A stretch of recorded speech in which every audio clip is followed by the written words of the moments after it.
Oi, gente, tudo bom? Estamos no nosso novo episódio do Delas pra Elas. Agora nós temos, fichinhas e estamos com a doutora Lio Obediente, psicóloga clínica e master coach, que veio falar pra gente sobre saúde mental.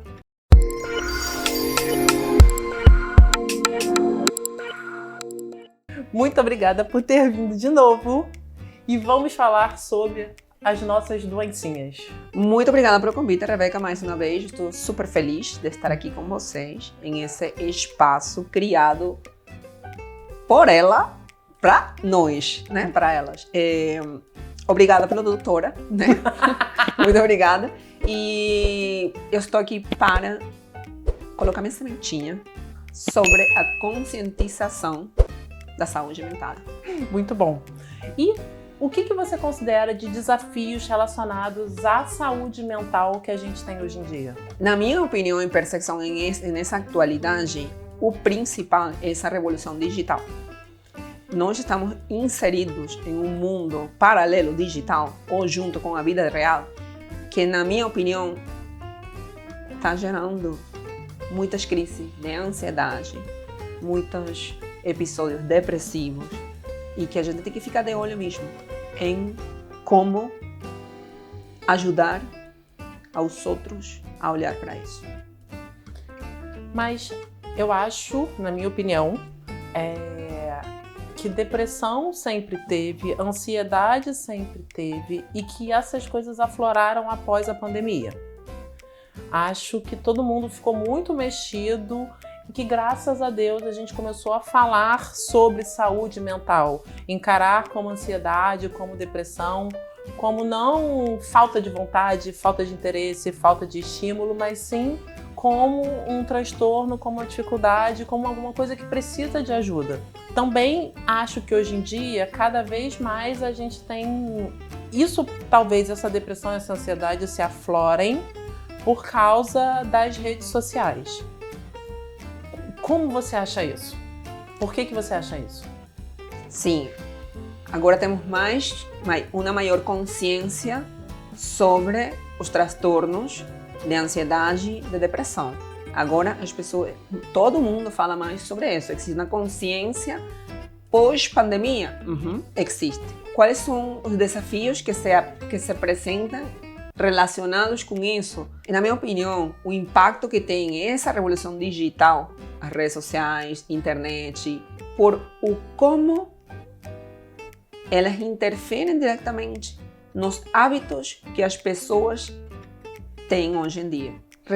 Acaba sendo muito difícil conciliar o uso da tecnologia com hábitos um pouco mais saudáveis. Por quê? Porque existe a comparação. Existe a comparação com esse outro que está aí acessível o tempo todo, virtualmente. Nas redes sociais, então, principalmente, né? Principalmente, na minha opinião, sim. E existe o uso e abuso do tempo de tela. Então, as pessoas param de viver a vida porque estão dentro da tela. Concorda? Concordo com a parte da comparação. Mas eu também acho que talvez, não da nossa geração, mas das gerações mais novas, que abusem cada vez mais da tela e que tenham dependência. Tipo, acho que hoje que a informação é muito rápida, então, assim, antigamente, quando a gente tinha que estudar, a gente tinha que abrir o livro, tinha que pegar uma enciclopédia. Hoje em dia, joga no Google, sabe? Que você acha tudo. Então, acho que talvez as gerações mais novas acabem ficando muito mais dependentes da tecnologia. Acho que gera um grau de impaciência, de intolerância do ser humano, sabe? De querer tudo mais rápido, mais ágil. Porque antes você tinha que fazer um esforço para conseguir a informação. Hoje em dia, não. A informação vem até você. E isso, de certa maneira, gera ansiedade, gera depressão, sentimentos de inadequação por parte das pessoas, sentimentos de solidão, sentimentos de uma comparação constante com uma vida perfeita que não existe, uma vida perfeita que é editada. E isso acaba prejudicando o como eu me enxergo, eu ser humano, como eu penso que os outros me enxergam e o que eu preciso não mostrar. Então acaba que essa dependência à tela por a necessidade de um reconhecimento constante através de likes, de comentários, e isso me coloca em alerta, né? Em alerta com minha própria vida, mas também com todos aqueles que estão à minha volta. Então, assim, eu me sinto sozinho no fundo, porque dependo exclusivamente das telas, fico o dia ligado com isso, a vida passa e eu não tenho tempo para outras coisas. Que é muito mais fácil ficar ali, teoricamente falando, dialogando, curtindo e afins, vivendo uma vida que não é viver, né?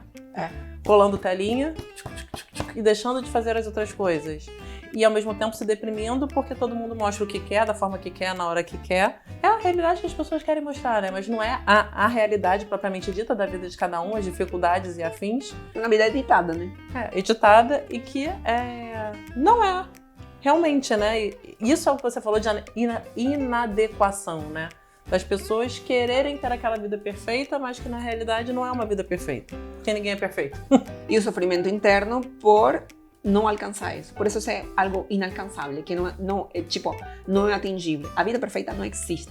O que existe sim é uma vida que merece a pena ser vivida, que existem familiares, amigos, outras coisas que sim são importantes além da tela, né? E isso, essa necessidade de uma vida perfeita acaba gerando estresse, muito estresse, e exacerba sintomas de ansiedade.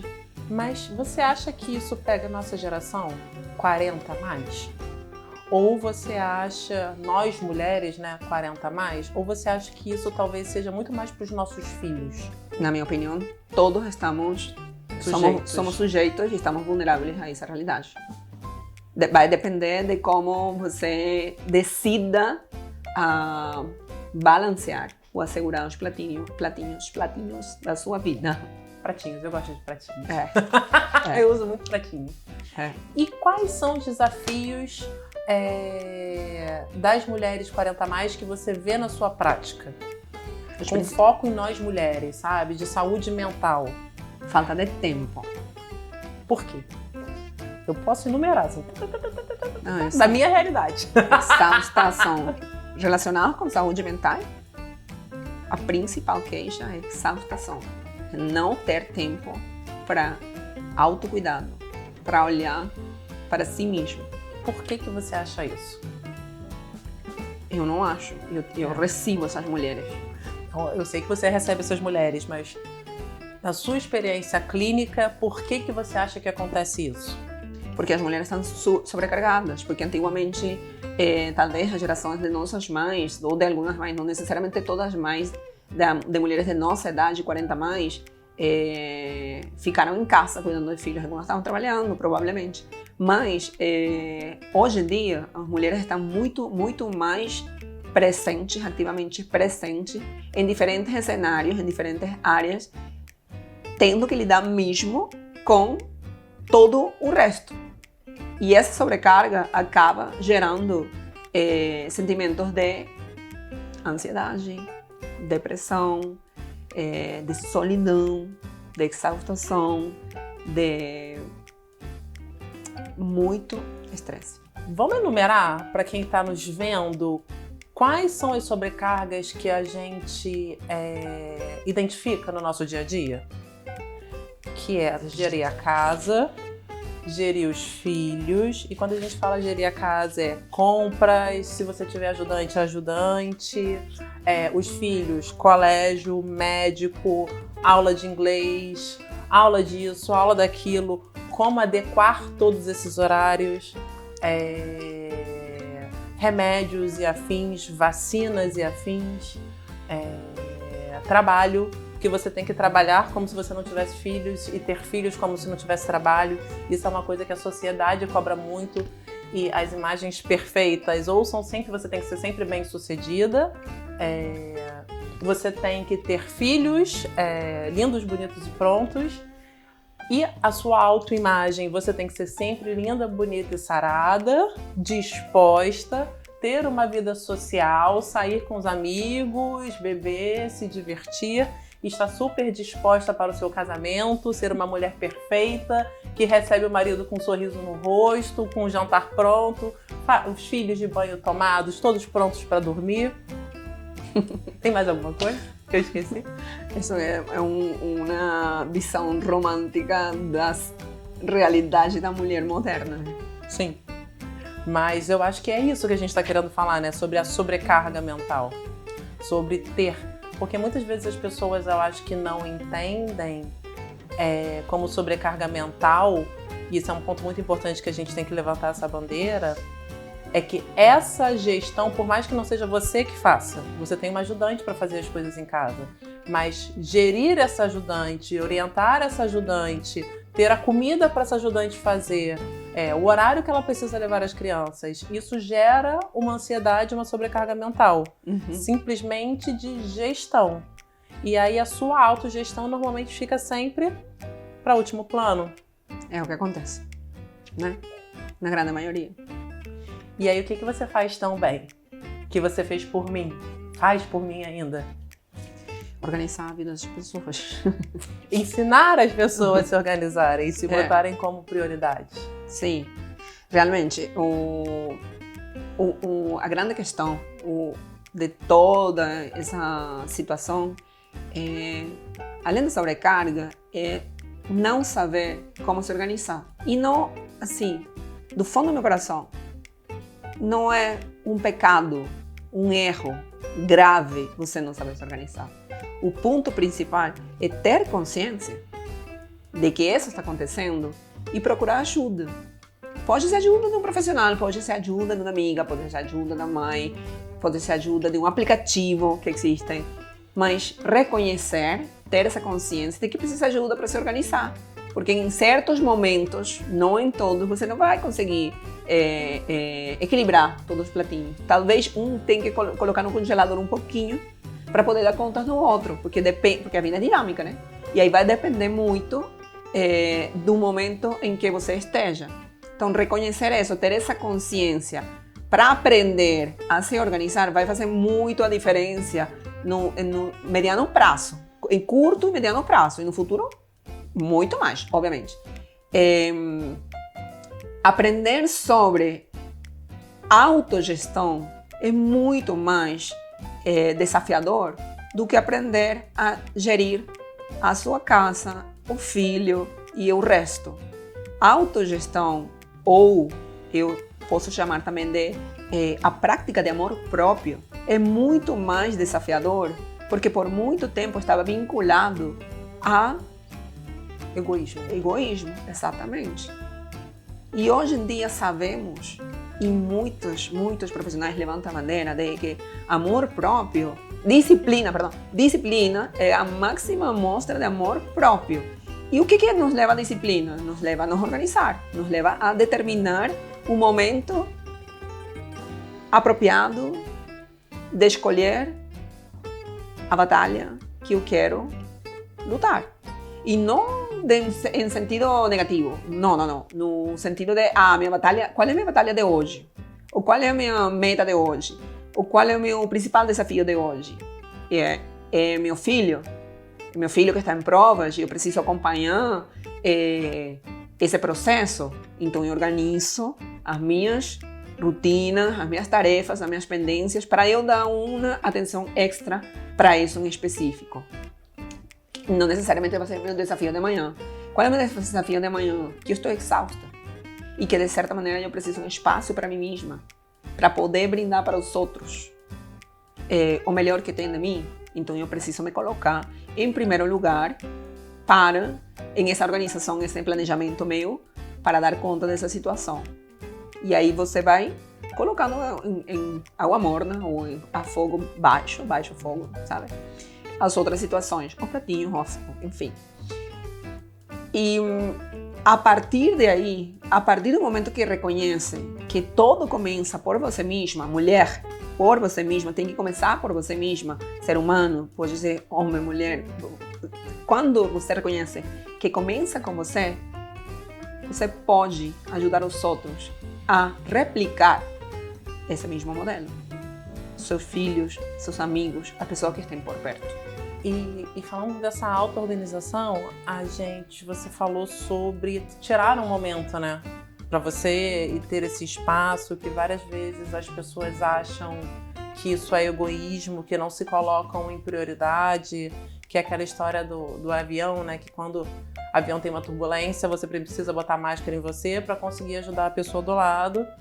E você consegue dar dicas para as pessoas de como fazer pequenas mudanças para ter nesse objetivo dessa mudança de mindset, de autocuidado e autorresponsabilidade? Consigo, claro. Mas o principal de esse assunto é se perguntar a si mesmo: quem sou eu hoje? Como eu estou hoje? Do que meu mundo precisa de mim? Tudo começa a partir dessa pergunta. Quem sou eu hoje? Como eu estou hoje? É como se tivesse a possibilidade de fazer um autodiagnóstico, né? De olhar para mim mesmo e pensar: ok, vou assumir a minha vida, como eu estou hoje.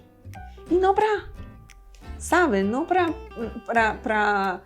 se culpar ou gerar autocobrança. Não, gente, não. É para justamente olhar meu estado atual e conseguir planejar meus próximos passos. Então, eu pergunto assim, a primeira dica seria me perguntar: como eu estou hoje? Uma vez obtida essa resposta, eu posso me perguntar novamente assim: do que eu preciso para sair desse lugar no qual eu estou hoje?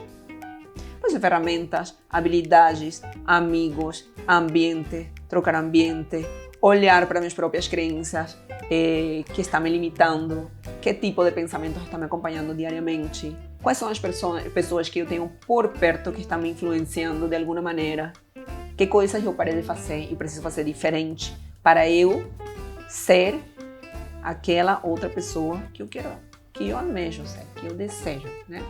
Então, primeiro pergunto: quem sou eu? Do que eu preciso? E aí faço uma rota, um mapa. Eu adoro mapa. Rebeca sabe disso. Para chegar no meu destino. E aí eu aproveito para falar para vocês: a nossa felicidade não é um destino.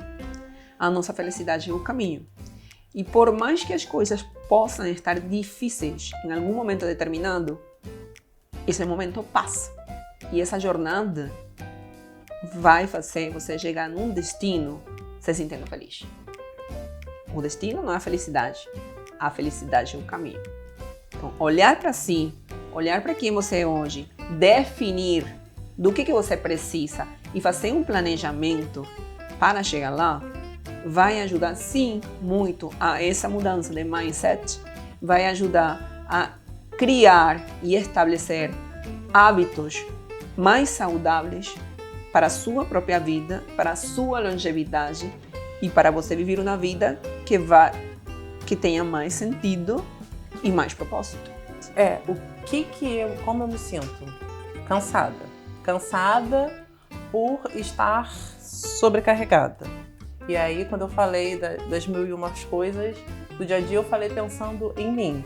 Como gerir minha ajudante, como gerir comida, como gerir filhos, horários, colégios, idades diferentes, fases diferentes de vida, trabalho, 1001 projetos de trabalho, trabalho em hospital público, hospital particular, consultório, eventos focados na saúde feminina, como esse podcast, como esse encontro, esse Delas para Elas. E ano que vem, mestrado. Aí eu paro e penso como eu posso mudar isso tudo, porque essas coisas não vão deixar de acontecer e precisam ser feitas. Mudar que a sensação de exaustação? Sim. A Rebeca está fazendo uma sessão de coaching aqui ao vivo, tá? Ao que eu vi, é isso aí. Pedir ajuda? Acho que é um ponto principal. Delegar funções Eu acho que é o mais importante, que eu, Rebeca, particularmente tenho dificuldade. Antes de delegar funções, precisamos identificar quem são as pessoas apropriadas para eu delegar essas funções. Porque não adianta delegar funções pessoas que não estejam capacitadas nem treinadas por você para cumprir como aquilo que você gostaria. Então, assim, antes de delegar, eu preciso entender, essa pessoa vai de fato me ajudar? Tem as habilidades e as competências para acompanhar esse processo? Sim, não, eu tô tentando montar um mapa, sabe? Em relação a isso, uma forma mental aqui, a gente montando. O mapa é mãe, minha mãe que me ajuda com as crianças, fazer as compras. Minha sogra estudar com a Sofia, que tá em época de provas, sabe? Ir dividindo essas funções. Meu marido, botar o Luan para dormir. Na minha opinião, as funções têm que estar muito bem delimitadas. Elas têm que estar estrategicamente desenhadas. Porque esse ano está acabando, mas o próximo ano é super desafiador para você. Então, estrategicamente, definir quem são as pessoas que vão te ajudar, check. Estrategicamente, definir como serão cumpridas. Parece que é assim, que a gente é um militar, mas não é. Para dar conta de tudo esses projetos, das coisas acontecerem apropriadamente, precisamos definir com antecedência todas essas estratégias, para não ter surpresa. O cardápio, o menu, as compras, tudo, e já tem que estar criado, assim, não tem, compro isso, não compro. Não, tá na lista. Assim, não precisamos nos desgastar com esse tipo de detalhes. Já está pronto, siga o roteiro e vai. Colocar o filho para dormir. Está definido, está limitado. Existem alterações que podem acontecer? Podem, mas você, no caso, pedir para seu marido o compromisso de assumir isso para você conseguir dar conta das outras coisas. E fundamental, tá? E aí eu vou gritar mesmo. Você tem que ter rotina de atividades físicas, de autocuidado, para ter energia e dar conta de todo o resto. Primeiro você, porque se a máquina não funciona apropriadamente, o resto não vai funcionar. Então, mulherada, foco em você, foco no autocuidado. E não autocuidado só de cuidar da pele ou, sei lá, não, autocuidado mesmo, atividade física, olhar para você, para a sua alimentação, para seus hábitos, para o sonho, para o relacionamento, que tipo de relacionamento você está tendo. Foco em você. Gente, vou encerrar por aqui esse bloco com a doutora Lio Obediente. Doutora, não. Doutora Lio Obediente, psicóloga clínica.